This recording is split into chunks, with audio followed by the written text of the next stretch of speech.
নমস্কার বন্ধুরা, আরবি চ্যানেলে নতুন একটা ভিডিওতে আপনাদের স্বাগত।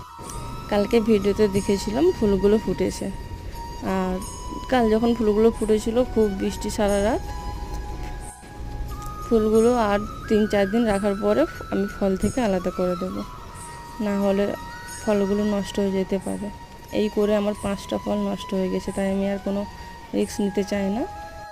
আর ফুলের মধ্যে খুব পিঁমড়ে হয়েছে। এমনিতেই ড্রাগন গাছে ফুল আসা মানে খুবই পিঁমড়ে হয়, আর এই ফুলটা একেবারে গাছের নিচে হয়েছে, তাই একটু বন পাতা জড়ে গিয়েছিল, পরিষ্কার করে দিলাম। গাছটা আমাদের নিচে লাগানো, তাই চারপাশে বন পাতা ঘাস টাস অনেক কিছু হয়ে আছে গাছে অনেক। আর গাছে দেখো এখানে অনেক কুঁড়ি এসছে, কুঁড়িগুলো আবার বড় হয়ে ফুল থেকে ফল হবে।